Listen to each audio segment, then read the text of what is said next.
So if we are if speaking about data, if the vision of the person personalizing or the organization or the platform doing personalization, if the vision is very clear that, hey, you know what, I'm in it only to sort of be relevant to this person, all right, and relevance is again a moving goalpost. What is relevant today will not be relevant tomorrow, so I have to sort of keep learning about you, keep following you, all of that is fine. But then I'm doing it primarily from the point of view of delighting you as my user or customer. If that vision is clear, all right, then that organization as a whole will not stray into things like, hey, you know what can I do with this data? You know what, somebody's coming to me with a pot of gold and or a sapling, let me give it to that person, my list of phone numbers. If you have vision clarity and that is held strongly by the leadership, then it'll percolate into the team as well, and then we don't have you know things going astray. I think it also depends on how much of trust does a consumer have on a brand, right? So, for example, like you walk into your saloon, maybe you would now start questioning that, hey, is my data, and first of all, is it relevant for me to give my phone number here, right? That's number one. Number two, even if it's a different service provider, it's not your saloon, how much trust do you have with that brand to actually share your data, right? And that's where I think he spoke about how brands actually are trying to build that trust. And if you're a new brand, how do you over communicate, educate the consumer in terms of what are you going to do with that data? Because that becomes very critical, and only then will a person say, "Oh, okay, there is a chance that I might get, let's say, a personalized offer, a personalized communication, which is relevant to me, and hence I will share my data." Right? So now, that's why I think people are a little more circumspect, saying, "Ki, if I'm going into a saloon, do I really need to share my phone number here? Like, is it really relevant here?" I mean, trust becomes a very important thing. Every store they ask me my phone number, I say no, skip it. There is an option to skip it. Yeah. A lot of people, just because they ask, they end up giving. Correct. And for me especially, with Safari being the primary browser, right?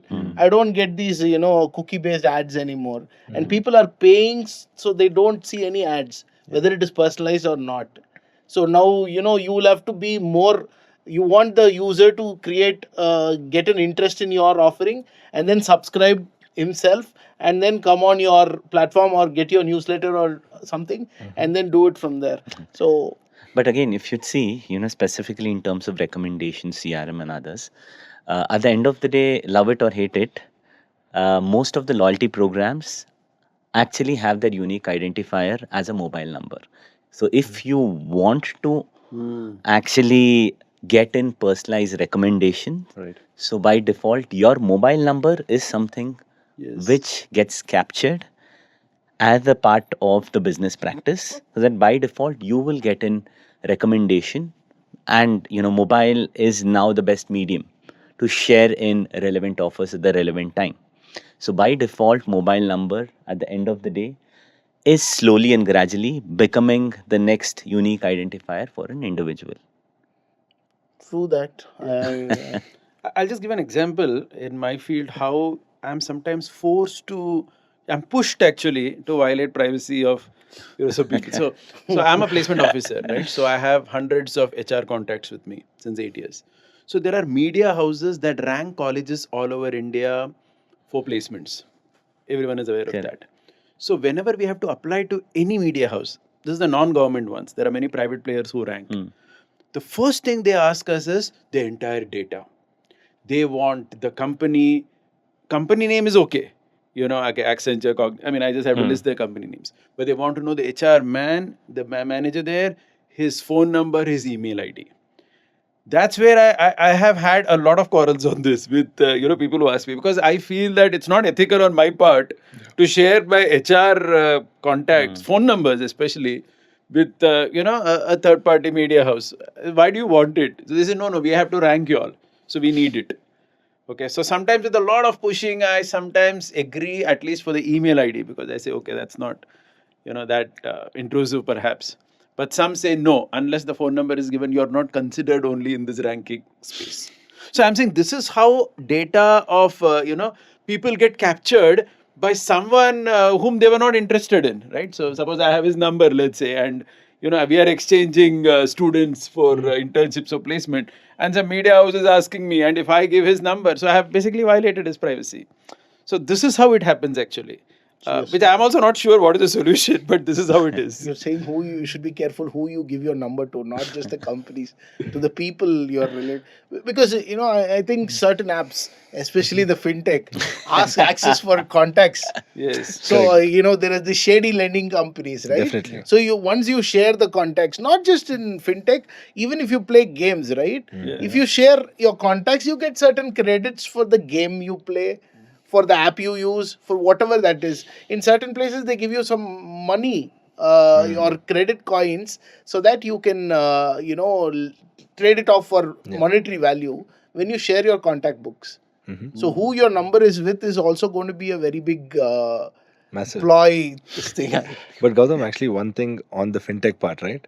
I think fintechs did such a bad job at privacy, at just maintaining customer privacy for so long, that finally the regulator woke up one fine day and said, "Boss, party's over," and they did it primarily. Kartik is from Pune, right? Right near the airport is India's largest NBFC. And I'm not going to name them because they are my largest partner. But more importantly, they are Salesforce. They are the second largest client to Salesforce globally. Okay. Why? They have 100 million data points on every single guy. Who has that? None of us. Four of us combined don't have that. Yeah. And that's because they misutilized it for so long.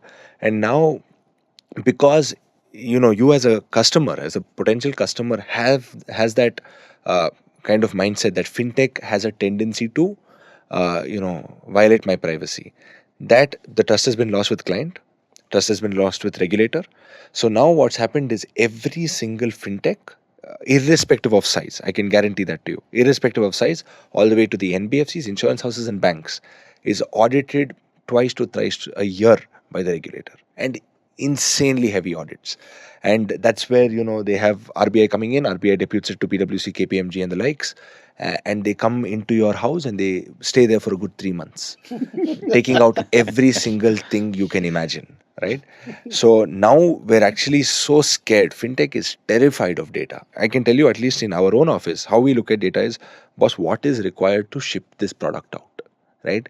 That minimum data, give it to me, what I'm legally allowed to hold, how long am I allowed to hold it, you sign it, you audit it, and I'm done. As long as I sold this product, customer is happy with the experience, customer is on my platform, I'm done. I don't want another inkling of data.